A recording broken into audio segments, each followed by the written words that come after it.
करता, लेकिन हम उस तरफ नहीं देखते, हम सिर्फ अपने गिरेबान में देखते हैं।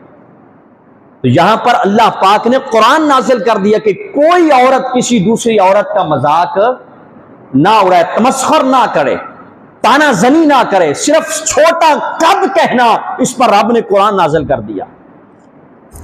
जब इतनी बात अल्लाह को पसंद नहीं कि कोई किसी को छोटा कद वाला कहे, इतनी बात पसंद नहीं, तो क्या रब ये पसंद करेगा कोई किसी को मोटी कहे?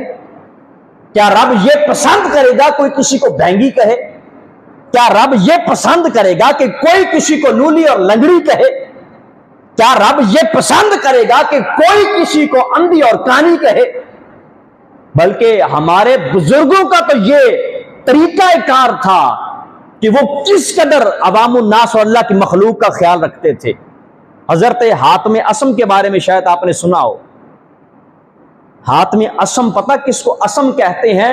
जिसको सुनता ना हो, बहरा, जिसको कानों से सुनता उसे असम कहते हैं। आप असम नहीं थे हजरत हातिम रज़ी अल्लाह ताला अन्हु, आप बहरे नहीं थे, लेकिन मखलूक खुदा का ख्याल कितना था। और आज हम अपना मुहासबा करें। आपकी मजलिस लगी हुई थी, एक औरत आ गई, किसी मसले की गरज से कोई सवाल पूछने एक औरत आ गई, आपकी मजलिस लगी थी, औरत वहां पर आकर बैठी तो गलती से उसकी हवा खारिज हो गई। अब ये देखना कि मखलूक खुदा के साथ उसकी इज्जत का कितना पास रखते थे हमारे अल्लाह वाले।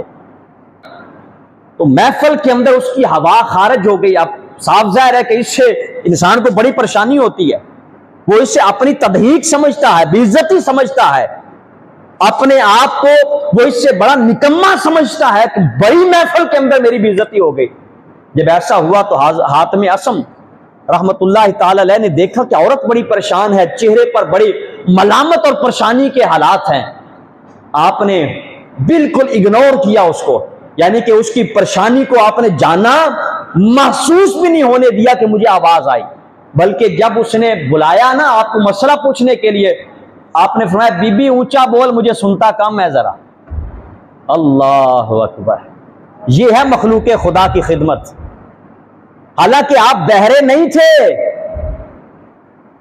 आपको सही सुनता था, आप कानों की समात बिल्कुल परफेक्ट थी, 100/100 नंबर थी, कानों की समात बिल्कुल ठीक थी, लेकिन उसकी इज्जत खराब ना हो, आपने ये कहा बीबी जा ऊंचा बोल, मुझे सुनता कम है।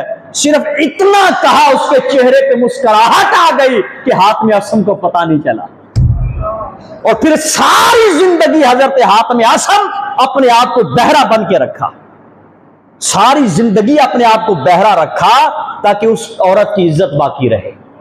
उसकी इज्जत का इतना पास था। जहां इतना इज्जतों का पास करते हैं और हम कितना मजाक उड़ाते हैं, हम कितना तमस्खुर करते हैं।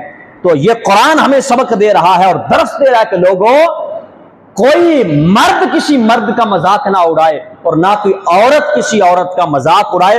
हो सकता है कि जिसका मजाक उड़ाया जा रहा है, मजाक उड़ाने वालों से वो आला हो, वो अफसर और रब की बारगाह में उसका मकाम क्या है ये हम नहीं जानते।